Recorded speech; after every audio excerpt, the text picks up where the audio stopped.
Hello. हाँ, आज की क्लास हमारी करंट अफेयर की क्लास है। तो आपको पता ही होगा कि सॉरी, जो DSSB की क्लासेस हैं वो स्टार्ट कर दिए। हम क्या है, रोटेशन से सब्जेक्ट को क्या है, हर सब्जेक्ट अपने मतलब इसके अंदर कवर करेंगे।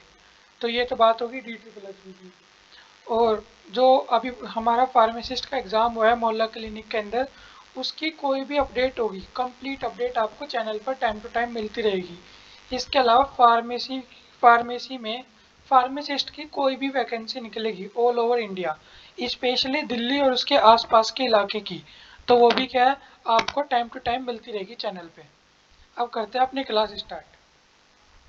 तो सबसे पहला क्वेश्चन है आज का, हाल ही में विश्व कछुआ दिवस कब मनाया गया?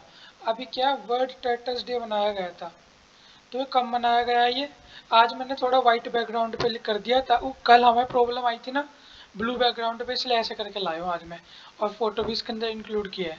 तो जो वर्ल्ड टर्टल डे कब मनाया जाता है? 23 मई।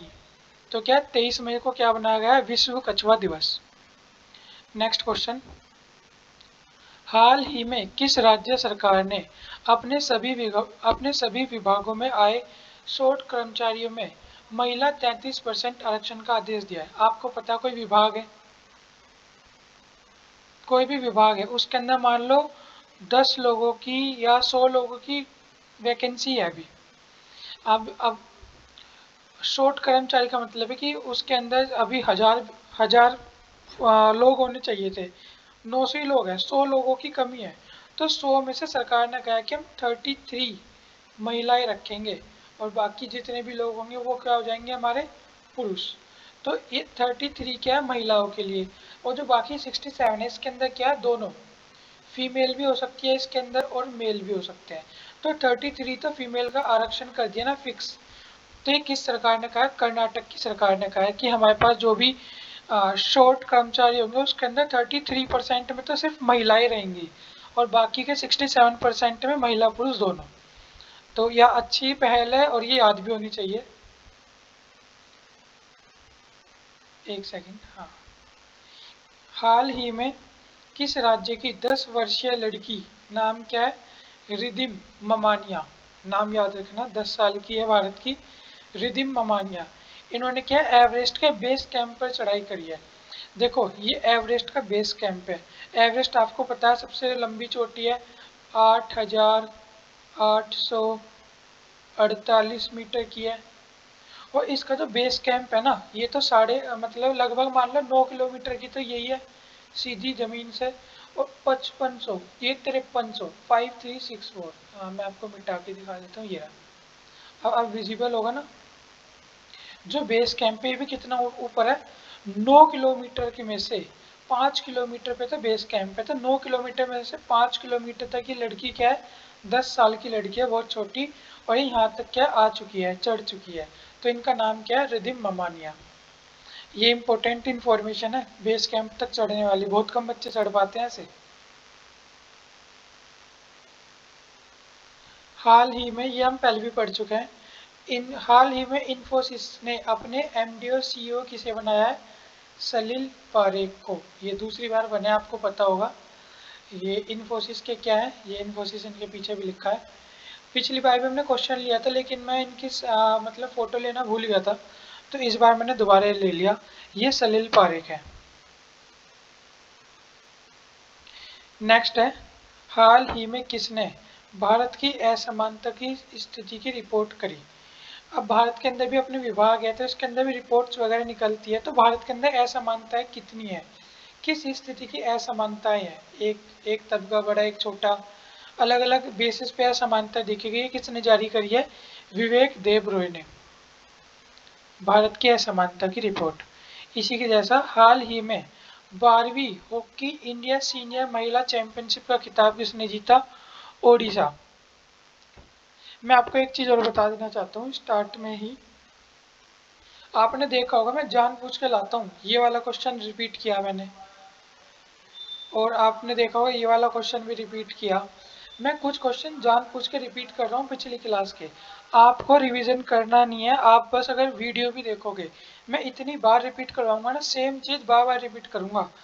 आपको पता होगा repetition is the mother of skill, ये बहुत फेमस डायलॉग है, सबने सुना भी होगा।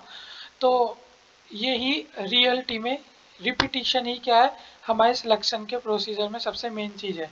आप कोई भी चीज़ पढ़ रहे हो, अगर उसे रिपीट करोगे तो ही आपको याद रहेगी। आपने कोई चीज़ पढ़ी, वैसे तो मैं ही ये करता हूँ, या मेरी ये कोशिश रहेगी, हमने जो पढ़ा मैं इसे दोबारा रिपीट करवाऊंगा, तिबारा करवाऊंगा, कई बार करवाऊंगा। मतलब इस बार हमने 10 क्वेश्चन पढ़े, अगली बार 5 क्वेश्चन रिपीट कर दिए, उससे नेक्स्ट क्वेश्चन में 2 क्वेश्चन रिपीट कर दिए, या जो मुझे इंपॉर्टेंट लगा वो रिपीट कर दिया। रिपीटेशन तो होएगी और बहुत ज़्यादा होगी, और रिपीटेशन की वजह से ही क्या सिलेक्शन होता है। तो मैंने जानबूझ के क्वेश्चन दिया था, जो मुझे इंपॉर्टेंट लगा वो मैं क्या रिपीट भी करता हूँ। इन्फोसिस वाला इंपॉर्टेंट क्वेश्चन था, सलील पारेख। अभी क्या महिला है, देखो यहाँ ये क्वेश्चन अगर पुरुष होता तो शायद इतना इंपॉर्टेंट ना होता, लेकिन यहाँ क्या है, महिला राष्ट्रीय चैंपियनशिप, वो भी हॉकी की, तो ये इंपॉर्टेंट हो गया, इसलिए वापस रिपीट किया उड़ीसा। ऐसे ही आपको नेक्स्ट क्वेश्चन है, हाल ही में किसने 2022 में दूसरी बार विश्व चैंपियनशिप में मैग्नस कार्लसन को हराया? आपको पता है चेस फील्ड में सबसे बड़ा जो नाम है, एक टाइम पे भारत के भी थे, लेकिन इस समय कौन है, मैग्नस कार्लसन है सबसे बड़ा चेस के अंदर नाम। तो इन्हें हराने वाला कौन है, बल्कि दूसरी बार, तो दूसरी बार हराया तो बहुत मतलब शानदार आदमी है, बच्चा ही है आदमी का। ये क्या है, आर प्रज्ञानंद। ये आर प्रज्ञानंद ये है, इन्होंने क्या मैग्नस कार्लसन को, ये है मैग्नस कार्लसन। इसकी मतलब आपको इनके चेहरे से पता लग गया होगा, बैट के सामने ये आर प्रज्ञानंद है, इंडियंस है, और ये मैग्नस कार्लसन है। तो इन्हें क्या 2 टाइम्स हरा दिया, 2 बार इन्हें हरा चुके, और ये सॉरी ये विश्व चैंपियनशिप है, मतलब ये मतलब विश्व चैंपियन थे, इन्हें 2 बार हराने वाले भारतीय मूल के कौन है, आर प्रज्ञानंद। ये भारतीय ही है, भारतीय मूल के, भारत के ही है ये। नेक्स्ट क्वेश्चन, हाल ही में किस देश की तैराक एरियन टिटमस 400 मीटर फ्री स्टाइल में विश्व रिकॉर्ड बनाया? हाल ही में किस देश की तैराक ने क्या है 400 मीटर फ्री स्टाइल में क्या विश्व रिकॉर्ड बनाया? कौन है, ऑस्ट्रेलिया। ऑस्ट्रेलिया की एरियन टिटनेस ने 400 मीटर में क्या रिकॉर्ड बनाया? तो करंट का सवाल है, ये भी इंपॉर्टेंट सवाल है, बहुत ध्यान से पढ़ना। हाल ही में किसने स्पेनिश ग्रैंड प्रिक्स जीता? तो इसका नाम क्या है, मैक्स वारस्टैपिन। दोबारा देख लो, मैक्स वारस्टैपिन। रेड बुल क्या है, हाँ सॉरी, हाँ ये तो है, ये लिखा रेड बुल, ये दिख गया होगा, ये क्या है, रेड बुल क्या है, मिटो दिया देखते देखते। इनके कॉलर पे भी लिखा है कि रेड बुल की तरफ से रेस करते हैं, और मैक्स वारस्टैपेन इनका नाम है। स्पेनिश का ग्रैंड प्रिक्स क्या है, इन्होंने इस बार का जीत लिया है। हाल ही में मोंकी पॉक्स के मरीजों के लिए क्वारंटाइन अनिवार्य करने वाला पहला देश कौन बन गया? बेल्जियम। और इंग्लैंड ने भी या ब्रिटेन ने भी क्या है क्वारंटीन कर दिया है, लेकिन फर्स्ट कौन है? बेल्जियम। सबसे पहले बेल्जियम ने क्या है कहा कि हमारे यहाँ क्वारंटीन अनिवार्य होगा। इसके अलावा मोंकी पॉक्स का आपको पता होगा, ये क्या है, मतलब 4 कॉन्टिनेंट्स में फैल चुका संसार के, मतलब एक तो ये यूरोप के अंदर फैल चुका, उत्तरी अमेरिका, और क्या अफ्रीका, यहाँ पे क्या है इसके केस आ चुके हैं। और इसके अंदर से यूरोप में इंग्लैंड और बेल्जियम ने तो यहाँ क्वारंटीन भी लगा दिया, धीरे धीरे बाकी कंट्री भी क्या लगा सकते हैं। आपको मुझे उम्मीद है पता होगा बेल्जियम का है, इंग्लैंड का है, नहीं तो नेक्स्ट क्लास करंट अफेयर में मैं एक मैप भी ले आऊँगा, उस मैप से मैं आपको साथ साथ लोकेशन भी दिखा दूंगा इन सबकी। हाल ही में किसने CII action limited committed leader का अवार्ड जीता? CII एक्शन कमिटेड लीडर का अवार्ड किसने जीता है? ये है हमारे अंजलि पांडे, इन्होंने CII एक्शन कमिटेड लीडर का क्या अवार्ड जीता है अभी हाल ही में। नेक्स्ट क्वेश्चन, हाल ही में प्रधानमंत्री के नए निजी सचिव कौन बने हैं? तो ये कौन है? विवेक कुमार। विवेक कुमार कौन है? ये तो सबको पता ही है, मोदी या नरेंद्र मोदी, हमारे देश के प्रधानमंत्री। और ये कौन है? अभी इनका मतलब मट्ठा थोड़ा ठिनका हुआ सा है, मत्थे में क्या पड़ रही है, इसे अब साधारण भाषा में जो हमारे घर के आसपास बोलते हैं, माथे में टूड़ी पड़ रही है, या सिकुड़न आ रही है, लेकिन ये वैसी है, मतलब रैंडमली फोटो खींचा हुआ है, ऐसा है कुछ नहीं है, मजाक कर रहा हूँ मैं। ये क्या है, यही विवेक कुमार है जो कि इनके निजी सचिव बनाए गए हैं। वो जस्ट बाय चांस फोटो ऐसी मिल गई तो मैं ले आया।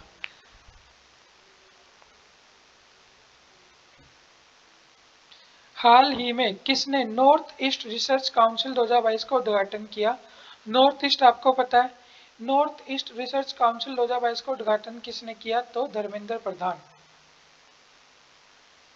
नॉर्थ ईस्ट रिसर्च काउंसिल 20 से 22 मई के बीच बनी। Sustainable science and technology theme कह सकते हैं इसकी। इसके अंदर जो हमारे चीफ गेस्ट थे वो कौन थे? हमारे धर्मेंद्र प्रधान। आप में से कोई अगर कोई कमेंट करना चाहे, अगर किसी का मन करे तो कमेंट करके बता सकता है धर्मेंद्र प्रधान कैबिनेट मंत्री के अंदर किस चीज़ के कैबिनेट मंत्री हैं।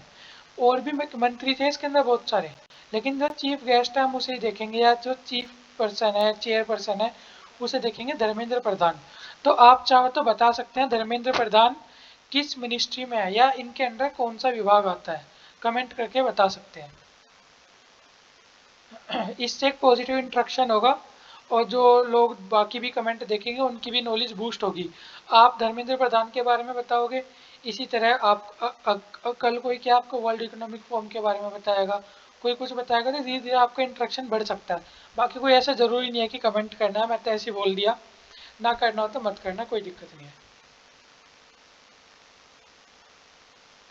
हाल ही में प्लास्टिक प्रदूषण से लड़ने के लिए किस राज्य सरकार ने डब्ल्यू की full form world economic form के साथ साझेदारी करी? महाराष्ट्र।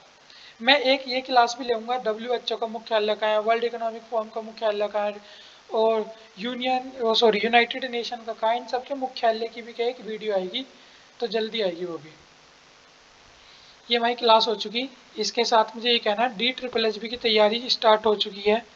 धीरे धीरे आपको क्लास मिलती रहेंगी, थोड़े गैप के अंदर, मतलब रोटेशन करेंगे सब्जेक्ट का हम, तो आपको टाइम टू टाइम क्या आपको क्लास मिलती रहेंगी। तो बस मोहल्ला क्लिनिक की सारी अपडेट भी आपको मिलती रहेगी। कोई भी फार्मासिस्ट की वैकेंसी निकलेगी स्पेशली दिल्ली और आसपास की, इसके अलावा ऑल इंडिया में भी, चाहे मुझे 1 मिनट की वीडियो बनानी पड़े मैं आपको इन्फॉर्म कर दूंगा। बाकी दिल्ली उसकी भी मैं आपको बता दूं, कोई भी वैकेंसी होगी तो मेरा ये मानना है कि मैं 1 मिनट से पहले पहले आपको बता दूं किस स्टेट की है। फिर अगर आप उसके अंदर इंटरेस्टेड हैं तो आप उस वैकेंसी को आगे देख सकते हैं, उस वीडियो को, नहीं तो आप उसे छोड़ सकते हैं। मैंने बहुत बार देखा है, कोई वैकेंसी आई, मेरे साथ भी कई बार हुआ है, मैंने वैकेंसी देखी, मुझे लगा कि भाई बढ़िया जॉब है, यही मेरी ड्रीम जॉब है, मैं तो इसी करूँगा चाहे कुछ भी हो जाए। उसके बाद अब सारी राम कहानी मैंने पढ़ ली, उसके बाद पता लगा ये तो भाई तमिलनाडु की थी, मैं रहने वाला दिल्ली का, और वैकेंसी आई मिली मुझे तमिलनाडु की, वो भी लास्ट में पता लगी बिल्कुल वीडियो खत्म होने के। तो फिर एक तो हौसला सा भी टूट जाता है, पता है इतनी अच्छी वैकेंसी थी हाथ से निकल गई। अगर शुरू के 1 मिनट के अंदर ही पता लग जाएगा कि हाँ भाई हमारे ये तमिलनाडु की है, तो कम से कम आप इसे अपनी ड्रीम जॉब तो नहीं बनाओगे, हाँ भाई यही करनी है, तमिलनाडु की है, पहले माइंड मेकअप कर दोगे, वीडियो छोड़नी होगी छोड़ दोगे, देखनी होगी देख लोगे।